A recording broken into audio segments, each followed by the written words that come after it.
Presiding Officer, thank you. To ask the Scottish Government what plans it has to review the signage for the AWPR. Michael Matheson.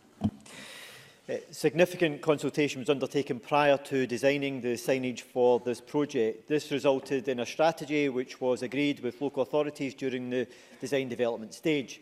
Prior to opening to traffic, all new sections of road undergo a safety audit, which includes a thorough review of signage. All signage is reviewed to ensure that it fully meets the required design and road safety standards. This audit confirmed that all signage is compliant with the appropriate standards and the aforementioned strategy. Consequently, no further changes are planned. Peter Chapman. I thank the Cabinet Secretary for that answer, but disappointed with it because there has been a litany of issues with the management of the AWPR project, and signage is one that is still causing problems.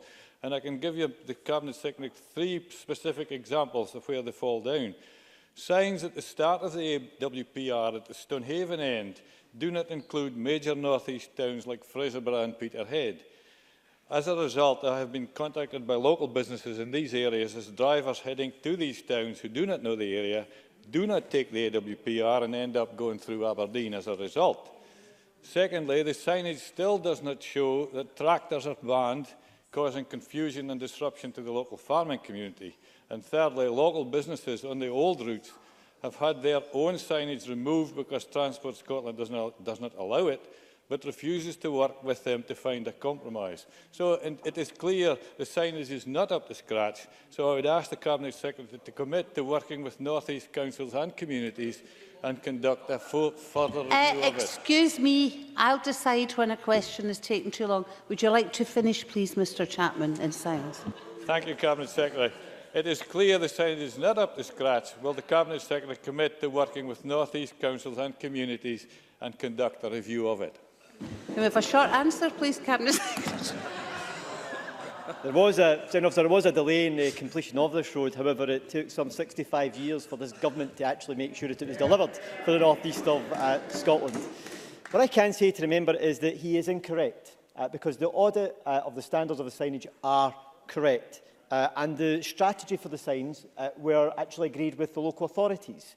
And that's what has been complied with in the completion of the route itself. And in relation to some of the signs not being able to hold local route information, part of that is because to do so would actually mean that there's too little room on the signs themselves to actually carry the information which is required.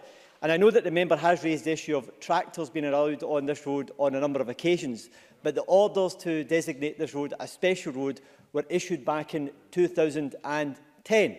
And therefore, it is a special road which is not allowed to be used for agricultural vehicles of the type that I know Mr Chapman is keen to see using the AWPR, but I'm afraid they are not allowed.